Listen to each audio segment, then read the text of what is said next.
Well, hello, writers. Welcome to episode number 329 of How Do You Write?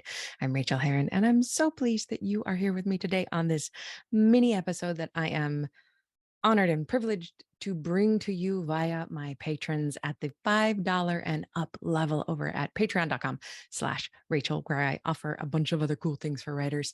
You might enjoy it. So let's jump into these questions because I really love answering questions and I do a lot of it while I'm teaching my classes, 90 Days to Done and 90-Day Revision. And I'm in the 3 months right now where I'm not teaching anything. So I've got all this question answering energy and I've got 3 questions lined up here. So let's jump right into them. Thank you for sending them. Okay, the first one comes from Emma Jane. Hello, Emma Jane. She says, do you have any advice on how to organize dual point of view? I'm really struggling with it, particularly the start. I feel like once the story gets going, I can fit things into a story structure pretty well, but I can't decide if I should start with a few of one point of view so the reader gets to know her before introducing the other, or if I should be alternating from the beginning. I have the added worry of how best to achieve this for the 3-chapter or similar submission for querying agents. So it's a fantastic question. I love a dual point of view. I love a triple point of view. I love all of those kind of things. And it is always a question of how to organize it. There is, of course, no right or wrong answer here. However, I would ask you to pick the most important point of view character and definitely start with her. You are there is an exception to this. If you are, starting with a prologue, starting in the past, and then you're going to jump forward to a person who is more important, but in the present, totally acceptable. You get to do what you want. But there is this implied promise that the writer makes to a reader when they open a book and they start reading these words and they're investing their time and their energy and their thoughts. It's hard to get into a new book, right? We all know that. It takes a minute to figure out where we are, where we're standing, who we're with. And once we figured that out, we automatically imprint onto that point of view like a duck hatching out of an egg. The first thing you see, that's mama. So this new point of view is mama. We want to stick with that point of view for as long as you, the writer, want to take us through, but the reader will believe subconsciously, somewhere in the back of their mind, they're not conscious of this, they will believe this is the most important character in the book. So therefore, when I open a book, I like to give them what I feel is the most important character. This can also be used as a tool to trick, not meanly, but kindly. This could be a kind trick to play on a reader if you want to pull the rug out from under them at some point. But most of us aren't playing those shenanigans. So pick the character who to you is the most important, the biggest character, and start with that character. And then your question is, can I throw that other point of view into the next chapter? Do I have to do, one chapter one chapter another? Absolutely not. You can put in the next point of view character whenever you want. I think, and all of these rules are made to be broken, but my particular desire in a book when I'm reading a book is to know I might have a new point of view character coming by like maybe a quarter of the book. If you throw me a brand new point of view character after the halfway point, I might be a little bit annoyed. It's okay to annoy the reader sometimes, but I will be very surprised. So if you give me a chapter or 2 chapters or even 3 chapters and then throw another point of view at me, it's still early enough in the book that I can catch that and go, oh, that's interesting. Didn't expect that, but okay, let's run with this. And, or you can do the one on, one off. You can go toggle back and forth. There is no right or wrong here at all. And I know this is going to be hard, but I'm going to encourage you not to worry about the whole querying agents thing. The agent who requests a partial of a manuscript is interested in seeing the level of the writing, the quality of the writing, and whether they are pulled into the story. If you send them a story and it's in one point of view, which is absolutely fascinating, and then because in your book, the second party's point of view comes in and it's not that fascinating and you worry about losing the agent, we're not worried about losing the agent at this point. Now we're worried about losing the reader. Your book is going to be so fascinating at that point when you send it to the agent that they're not going to care if a new point of view walks in, because they're going to be interested in that too, because you have made your book, you have revised and brought your book up to that level where anything that you give the agent is going to be as spectacular as you can make it. I always get this question from people, saying, for a contest or for an agent, can I go ahead and send them my favorite chapter, the most exciting chapter? It's not for 3 or 4 chapters, or it's the midpoint. No, you have to, unless your contest that you're entering specifies you can enter a chapter from anywhere in the book. But the point is, you want to send that person the very beginning of your book, and it has to be as good as possible, as good as you can make it. And then the 5th chapter has to be as good as you can make it. And the 17th chapter has to be as good as you can make it. And so that's me comforting you in saying that if you send 2 big chapters of the main character's point of view, and then the 3rd chapter because this particular agent wants 3 chapters, say, and the 3rd chapter is a different point of view, it's fine. It's going to be great because you already wrote it well. And now the agent is going to be like, oh, that's interesting. And if she gets 1 point of view, a 2nd point of view, and then back to the 1st point of view for those 3 chapters, also fabulous. You can't do it wrong. No one is going to look at any submission and say, well, that's pretty weird that she did 2 chapters and then threw in another point of view. No, you get to do whatever you want. So fantastic question. Be confident, be bold. I love that you are having fun with it too. Yes. And as Emma Jane said earlier in this little email, she's really coming alive now. Yay. Yay. I love that. Okay. This one is from Katrina. Katrina says, hello, Rachel. I have a mini coaching question. What are your tips for hiring a developmental editor to make sure it's the right fit? I know about searching on platforms like Readsy, and I already have my eye on a couple of people I'd like to contact about editing my memoir. So close now. Yay. But when I do, what is the best practice for initial contact? Is it reasonable to ask for a sample edit or an outline review? Are editors usually willing to get on a video call? What are the pitfalls to look out for? Thank you. Okay, so Katrina is a friend of mine, and Katrina is also a fabulous copy editor. And Katrina knows this business. And also, Katrina is asking these questions. And I love that you asked these questions, Katrina, because they are perennial. They are a constant worry. You are trusting your beloved book into the hands of somebody that you hope will help make it the best it can be. And of course it is nervous. It's normal to be nervous about making such a huge choice. So yes, I love readsy.com, or you can do rachelherron.com/readsy for an affiliate link, REEDSY, for searching out freelance editors. It's a service that offers you the ability to reach out and contact freelance editors, all of them vetted, most of them from traditional New York publishing. They really know what they're doing. Here's the thing about Readsy. Don't tell anybody I told you this, but they only put the editor's first name and last initial on Readsy. But we have Google, y'all. And if I'm going to make up a name here, I have not looked at Readsy in a while. But if Maria S. says she worked for HarperCollins, go Google Maria HarperCollins editor. See if you can find out what books she has worked on, what she was acquiring when she was at HarperCollins. Because most of the people, I'm gonna guess and say most of the editors on Readsy have now gone freelance, and they are not with traditional publishers because traditional publishing editors would just not have time to do this kind of freelance work. Go see what she has edited. Go, if you're really, really interested in one, buy a book, read it. Do you like the editing that happened? Flip to the back and look at the acknowledgments.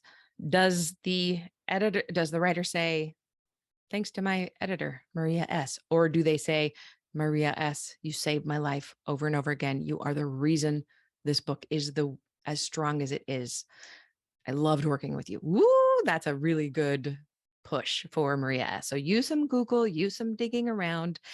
And yes, best practice, I do believe you should ask for sample edits from 3 or 4 editors that you are interested in, usually. And they're all freelance and they all work at different rates. They're setting their own rates, they're setting their own rules. So they may have a rule that they're only going to look at 2 pages or only going to look at 3 pages, but ask for a sample of whatever they will give you. And if you get the sample edit back, wait, let me back up. First of all, let's address the elephant in the room, that you are hiring a developmental editor who cannot give you a sample developmental edit because they are only going to be looking at 2 or 3 pages. A developmental editor looks at your entire book and then says, Here are the places it doesn't work. Here are the places it's not deep enough. Here are the things that need to be rearranged. Do you need this storyline? Do you need this plot line? Do you need this character? Um, but if they're only looking at 2 or 3 pages, the best they are going to be able to do is some light copy editing. And also they're doing it for free, hoping you hire them. So they're not going to be spending that much time on it. But you can get a really good sense for an editor in just those 2 or 3 pages. Are they harsh? Are they super encouraging? Are they overly encouraging in a way that makes your skin crawl? Are they harsh in a way that makes you want to cry? Are they exactly right for you? Does their editing voice match what you want to see on your pages? Do you understand what they're saying? Because sometimes people just aren't a good, I'm laughing, aren't a good fit, because I'm thinking about that editor who I hired to work on my memoir earlier this year. We were not a good fit. She did not understand my voice. I did not understand hers a lot of the time. And I hired her based on the recommendation of a friend, and I should have gotten a sample edit and I didn't. And I learned a ton. Happy about the edit, did the work. Was my soul crushed for a while? Did you hear it on the air? Yes. Yes, you did. Yeah. I would not do that again. All the other editors in my life have been incredible. I would like to say, as was she. I'm going to stop talking about that editor. But yes, get the sample edit. Make sure you speak the same language. What you asked about, Katrina, about are they willing to do an outline review? Normally not. However, that's going to depend on who you reach out to. You can ask for everything is called different things for everyone. And I know that's confusing, but often it's called an editorial assessment of your outline, and you could hire that. You could find somebody to hire on Readsy to give you an editorial assessment, just looking at your outline, not at your book. And some people choose to go that way to see if their book is structured well while they're writing it or after they've written it. So and that is a lot of thinking, heavy lifting. So probably not, although your mileage may vary on that. And regarding editors being willing to get on a video call, here's what I would say to that.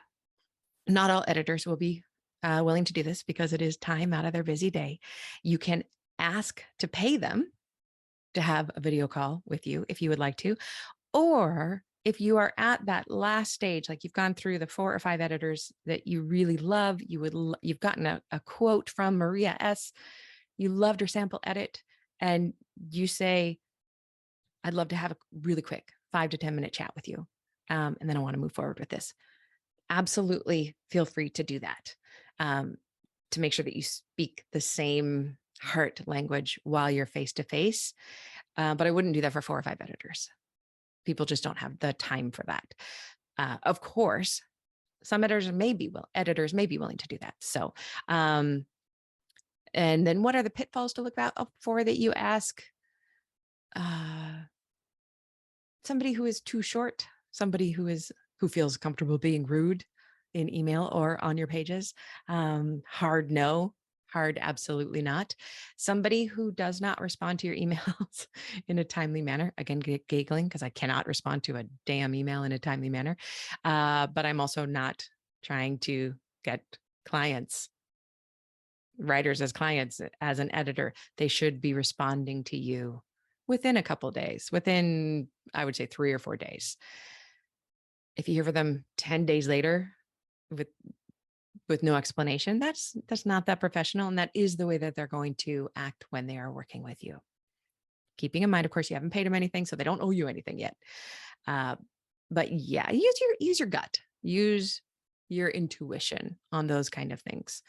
My intuition has always led me correctly on editors, except for that one time when I did not use my intuition at all. I didn't ask it any questions. So it's so exciting, Katrina. Keep me posted. And I can't wait to read your book. Okay. And this last question is from Max, and it came in an excellent timing for me, and I will tell you about that in a minute.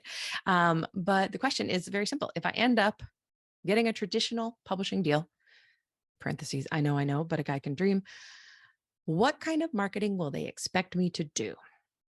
So Max is asking, if he gets a traditional publishing deal, what kind of marketing does a traditional publisher expect you to do in today's times.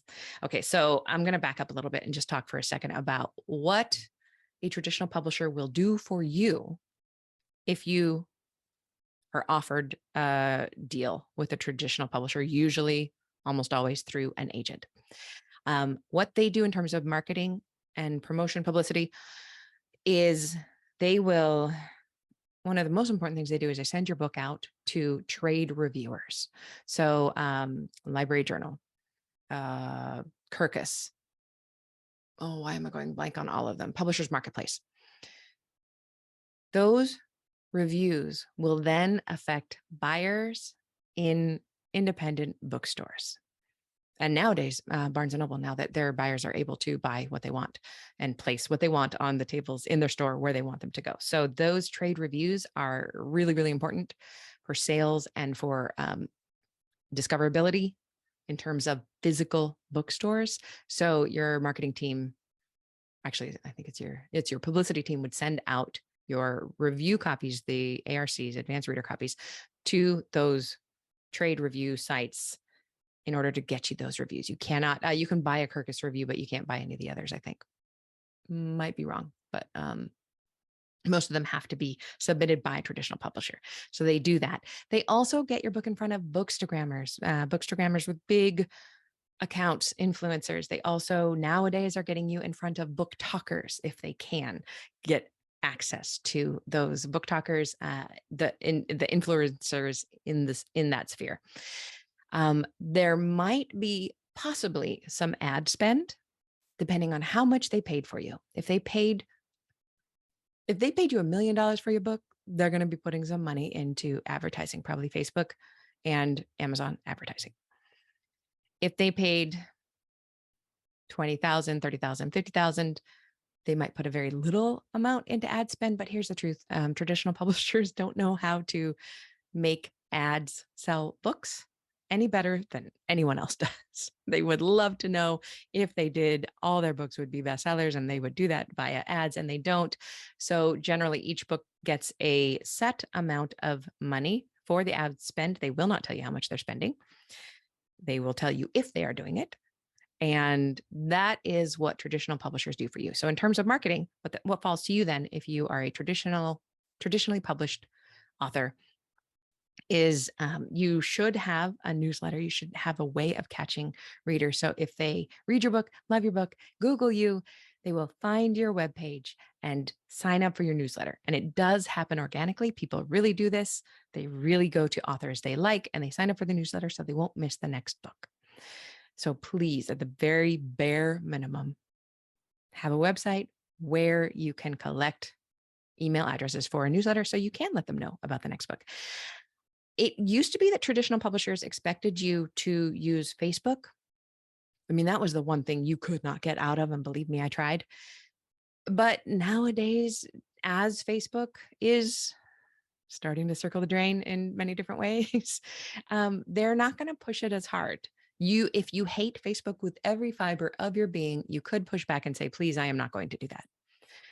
If you can stand Facebook at all, please have a Facebook account. Please also on that Facebook page, have your newsletter right there for people to sign up. Have the link right there. You can look at my Facebook and you can see that is really the only thing I have there. So if you can stand having a Facebook, that's great. They want you to do that. What they also want you to do is to be engaging in social media of some sort, but please do the one that you love best, or do the 4 that you love best. If you love all the social media platforms, then do all the social media platforms. If you only love TikTok, then tell your marketing team, I really cannot go on Facebook, but I love TikTok. And here are the things I would love to work with you on. And then if you do a TikTok, they can duet it or stitch it and push it out to more people. They would love to work with you on anything that you can handle doing in the social media world. So you could also, if you are traditionally published, you could also do ad spend, but I honestly think that's a bad idea because you will not be able to tell if it is helping, and you are making so much less on it. If you are only making, $1 on a $15 paperback, would you want to spend $1.25 in order to get that click? that made the sale? Probably not. You could, of course, spend the rest of your life chasing after marketing and never write another book. And that is what we don't want to do. We want to continue. Once your book is in the hands of your publisher, let it go. Do as much social media as you can possibly handle. Um, and what you can't do, don't worry about it. Don't stress about it, and keep writing. Keep working on the next book. The reason I said, thank you, Max, very much for asking this. The reason I said it came in right on time, I am going to be talking about all of this stuff, including how marketing is different as a self-published author versus as a traditionally published author in my upcoming webinar, how to choose between self and traditional publishing, what is right for you. It is $99, which is a deal. I have taught this both at Stanford and at Berkeley for usually $500 to $700. And I have distilled that 4-hour class down into 1 hour. And I'm just going to be talking all about it. Plus, there will be time for questions. It is happening next week.